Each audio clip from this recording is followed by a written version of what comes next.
Uma boa noite para quem nos acompanha nesta quarta-feira, dia 19 de fevereiro. Eu sou Isabela Melano e agora vamos aos destaques do Poder Judiciário. Conselho Nacional de Justiça mobiliza esforços para garantir direitos a pessoas com deficiência. Eduardo Kovaleski. O CNJ editou resoluções que orientam os tribunais a criar comissões de acessibilidade e promover capacitações para atendimento adequado. Supremo Tribunal Federal julga a inclusão de empresa na fase de execução trabalhista. Ministro do Supremo aceita a tramitação de mais 2 recursos sobre tortura e mortes na ditadura. Adriana Mesquita. Os processos discutem a legalidade constitucional da aplicação da Convenção Americana de Direitos Humanos, o que justifica o processamento do recurso extraordinário para melhor exame do tema. E ainda, a STF determina que Controladoria Geral da União inspecione o uso de quase 500 milhões de reais em emendas PIX. Agora são 6 horas e 15 minutos, o Radar da Justiça está no ar. Rádio TJ Minas, Radar da Justiça. Mais 2 recursos sobre tortura e mortes na ditadura tramitam no Supremo Tribunal Federal. Os recursos foram acolhidos do Ministério Público Federal, como explica a repórter Adriana Mesquita. O ministro do Supremo Tribunal Federal, Edson Fachin, determinou a tramitação na Corte de mais 2 recursos sobre a responsabilidade de agentes estatais por supostos crimes cometidos durante a ditadura militar. Ele acolheu recursos do Ministério Público Federal, que contestava decisões rejeitadas pelo Tribunal Regional Federal da Terceira Região a respeito de denúncias com base na lei da anistia. Um dos casos envolve 3 agentes estatais acusados de homicídio qualificado e abuso de autoridade contra Carlos Nicolau Daniele. O militante sindical e do Partido Comunista Brasileiro foi preso, torturado e morto em 1972. Já outra acusação envolve 5 denunciados entre policiais e médicos legistas acusados de homicídio qualificado e falsidade ideológica contra o operário e militante Joaquim Alencar Seixas, torturado e morto em 1971. O TRF3, tribunal sediado em São Paulo, havia negado a subida dos recursos ao STF. Conforme Fachin, os processos discutem a legalidade constitucional da aplicação da Convenção Americana de Direitos Humanos no ordenamento jurídico brasileiro, o que justifica o processamento do recurso extraordinário para melhor exame do tema. Da agência Rádio Web, Adriana Mesquita. E o Supremo Tribunal Federal condenou mais 10 pessoas envolvidas nos atos antidemocráticos de 8 de janeiro. O plenário analisou 4 ações penais e a primeira turma outras 4, uma delas com 3 réus. A maioria do plenário acompanhou o voto do relator, ministro Alexandre de Moraes, no sentido de que o grupo do qual os réus faziam parte tinha a intenção de derrubar o governo democraticamente eleito em 2022. As defesas alegavam, entre outros pontos, que os atos não teriam eficácia para concretizar o crime de golpe de Estado e que os acusados pretendiam participar de um ato pacífico. Contudo, segundo o relator, a Procuradoria-Geral apresentou provas explícitas produzidas pelos próprios envolvidos, como mensagens, fotos e vídeos publicados nas redes sociais. Há também registros internos de câmeras do Palácio do Planalto, do Congresso Nacional e do STF, provas com base em vestígios de DNA encontrados nesses locais, além de depoimentos de testemunhas. Na primeira turma, 2 condenados receberam pena de 17 anos e outros 4 de 14 anos. Eles também deverão arcar com o pagamento de indenização a título de danos morais coletivos de, no mínimo, 30 milhões de reais a ser quitada de forma solidária por todos os condenados, independentemente do tamanho da pena. Embora tenham cometido crimes de menor gravidade, os 4 réus julgados pelo plenário rejeitaram o acordo de não persecução penal proposto pela PGR para evitar a continuidade da ação penal. As penas foram substituídas, então, por restrição de direitos pelo crime de associação criminosa, além de multa de 10 salários mínimos por incitação ao crime. Mesmo com a substituição de pena de detenção, os envolvidos vão deixar de ser réus primários quando se encerra a possibilidade de recursos e a decisão se tornar definitiva. E o STF determinou ainda que a Controladoria Geral da União inspecione o uso de quase 500 milhões de reais em emendas PIX. Os detalhes com o repórter Breno Zonta. O ministro Flávio Dino, do Supremo Tribunal Federal, determinou que a Controladoria Geral da União faça uma auditoria em 60 dias sobre a aplicação de recursos liberados em 2024 por meio das chamadas emendas PIX, cujos beneficiários não cadastraram planos de trabalho para uso do dinheiro. De acordo com dados do Tribunal de Contas da União apresentados ao Supremo, 644 planos não foram cadastrados na plataforma transferegov.br, que foi destinada para registrar os repasses oriundos do orçamento da União. A quantidade representa aproximadamente 469 milhões de reais. Conforme já decidido pelo STF, a falta do plano de trabalho para uso do dinheiro das emendas impede o pagamento do valor.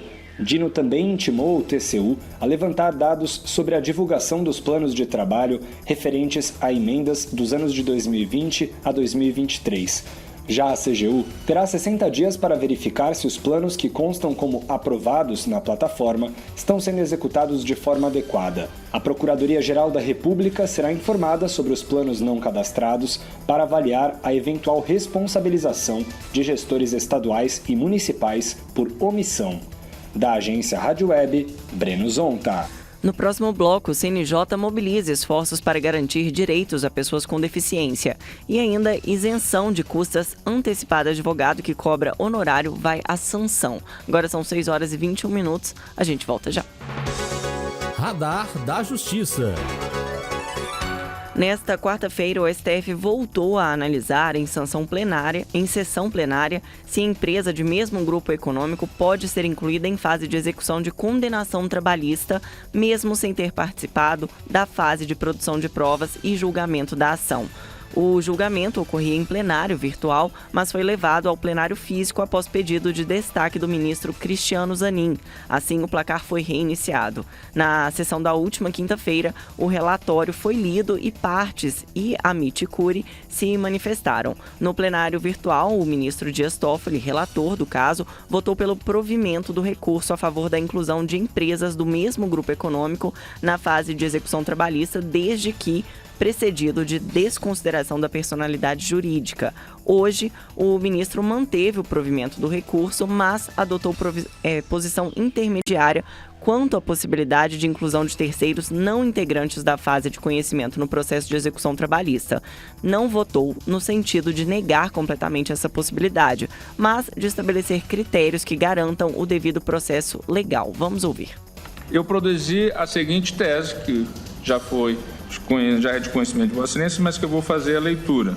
A tese para a repercussão geral, tema 1232, seria o seguinte, abro aspas, é permitida a inclusão no polo passivo da execução trabalhista de pessoa jurídica pertencente ao mesmo grupo econômico, artigo 2º, parágrafo 2º e 3º da CLT, e que não participou da fase de conhecimento, desde que devidamente justificada a pretensão em prévio incidente de desconsideração da pessoa jurídica, nos termos do artigo 133 a 137 do CPC, com as modificações do artigo 855-A da CLT, devendo ser atendido o requisito do artigo 50 do Código Civil, abuso da personalidade jurídica.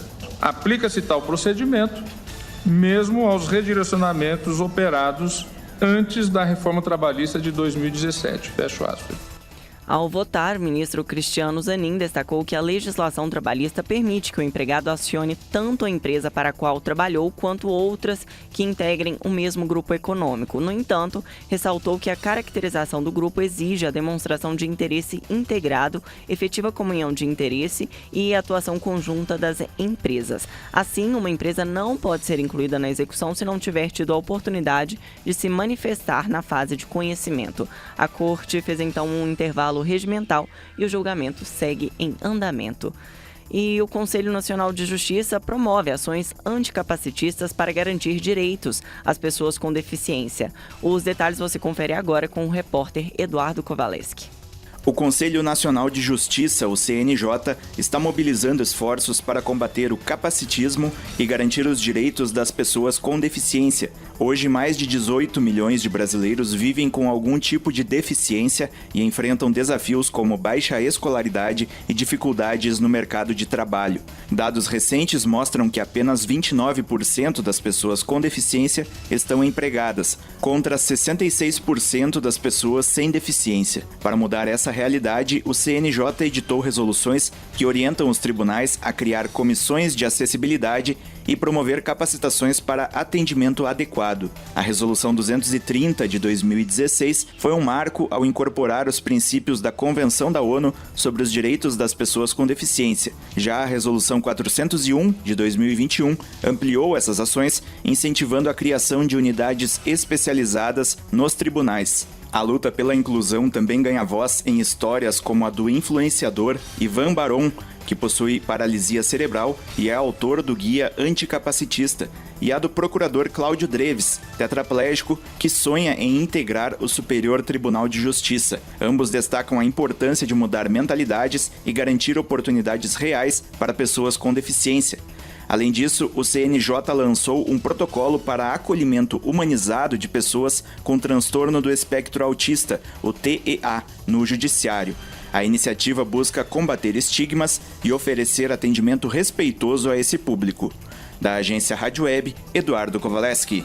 E a Câmara dos Deputados aprovou o projeto que isenta advogados de antecipar pagamentos de custas processuais em ações de cobrança ou execução de honorários advocatícios. O texto já passou pelo Senado e segue para a sanção presidencial. Além da isenção inicial das custas, o projeto estabelece que, ao final do processo, o pagamento caberá ao réu ou executado, caso ele tenha dado causa à cobrança judicial. A medida visa evitar prejuízos para advogados que precisam entrar na Justiça para receber os honorários devidos, eliminando então a necessidade de antecipação de valores para cobrar um direito já reconhecido pela Justiça. Agora são 6 horas e 27 minutos, a seguir um giro pelos tribunais brasileiros. Radar da Justiça. Vamos agora aos destaques das cortes do Brasil. Mutirão de conciliação em Santa Catarina agiliza obras de implantação da BR-163. Destaque de Cid Marcos. O Centro Judiciário de Solução de Conflitos e Cidadania de Santa Catarina realizou um mutirão de audiências de conciliação em São Miguel do Oeste, referentes a processos de desapropriação ajuizados pelo DENIT para obras de ampliação da BR-163, que liga os municípios de São Miguel do Oeste e Dionísio Cerqueira. Durante 3 dias, foram realizadas 19 audiências de conciliação de forma presencial, resultando em um índice de 94,74% de acordos homologados. Projeto da Justiça do Amazonas apoia vítimas de violência doméstica. Mércia Lívia. Instituído pela Coordenadoria da Mulher em Situação de Violência Doméstica e Familiar do Tribunal de Justiça do Amazonas, o projeto Reconstruindo Trajetórias tem ajudado mulheres atendidas nos juizados Maria da Penha a se qualificarem para o mercado de trabalho, a fim de romperem a dependência econômica, que, em muitos casos, é uma dificuldade extra para sair do ciclo de violência. No ano passado, 147 mulheres fizeram matrícula em cursos oferecidos por instituições como a CDL Manaus e SENAC. Justiça do Maranhão busca a expansão da justiça restaurativa no estado. Destaque de Sandra Pedrosa.